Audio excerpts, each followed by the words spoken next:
नाही, तुम्ही शेतकऱ्याच्या मुली आहात, तुम्ही कष्टकरी आहात आणि तुम्ही वारकरी संप्रदायाचा असल्यामुळे तुमच्यावर पकडा खूप सुंदर आणि चांगल्या विचाराचा आहे, त्यामुळे अडचण नाही. दादा एक प्रश्न होता बोल ना. की शेतकऱ्यांचा जीव गेल्यावर तेव्हाच सरकारला जाग येते का? दुर्दैव असं आहे. शेतकऱ्यांच्या शेतात मुंगी आळी पडते, काही कीटकनाशक पडते, तेव्हा सरकारला जाग येते. शेतकऱ्याच्या घरात तेल असते तर मीठ नसते, मीठ असते तर तेल नसते. तेलाला भाव काय 115 रुपये आणि सोयाबीनला भाव काय 3-4 हजार रुपये. शेतकऱ्याला काय पुरू राहिले? खरं म्हणते तू, आम्ही पण हीच भूमिका मांडतो. दादा माझा बाप बी शेतकरी आहे. माझ्या बापाच्या घरात तेल असते तर मीठ नसते, मीठ असते तर तेल नसते. वडील आलेत की नाही? गव्हर्नमेंट शाळेत आहे तुम्ही, प्रायव्हेट शाळा. तू जे भूमिका मांडली ती खरी भूमिका आहे.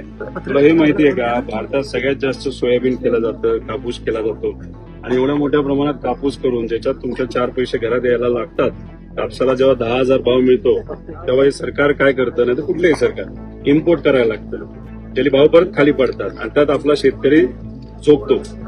तसंच सोयाबीनचं झालंय, कांद्याचं झालंय, सगळ्याच पिकाचं झालंय. तुम्ही जे फर्टिलायझर घेता तुमचे वडील तुमच्या शेतासाठी, तेव्हा टॅक्स असतो. वही आणायची असते दादा, तर पप्पा जर का म्हणतो माझ्या खिशात 10 रुपये नाही तर इतकं वाईट वाटतं.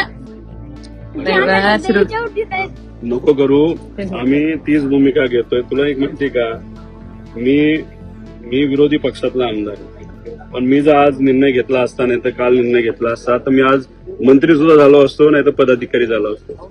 पण मी या सरकारबरोबर का नाही जात? हे सरकार युवांच्या विरोधात आहे, शेतकऱ्यांच्या विरोधात आहे, मजुराच्या विरोधात आहे, महिलांच्या विरोधात.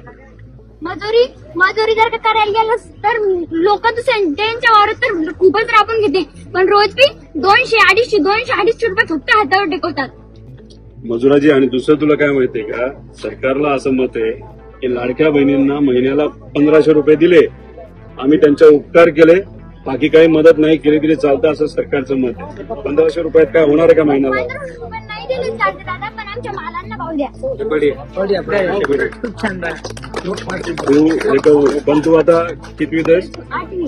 बरं, आता 11वी 12वी कुठून करणार? 11वी 12वी पप्पा आमचे मोठ्या कॉलेजात घ्यायचे. तुझ्या घरचा काका मामा भाऊ मोठा आहे का कोणी?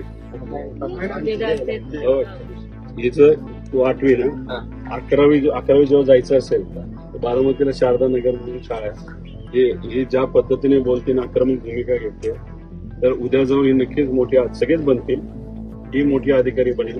आणि ती बनत असताना आमच्याही त्याच्यामध्ये एक सेवा म्हणून त्याची मदत म्हणून की 11वी 12वी आणि नंतर पण तिला त्याच संस्थेमध्ये जर करायचं झालं तर सगळी जबाबदारी मी घेत आहे, असा शब्द विलो काढला. नवीन घडामोडी पाहण्यासाठी आजच आम्ही मुंबईकर 24 तासला लाईक करा, सबस्क्राईब करा आणि अपडेट रहा.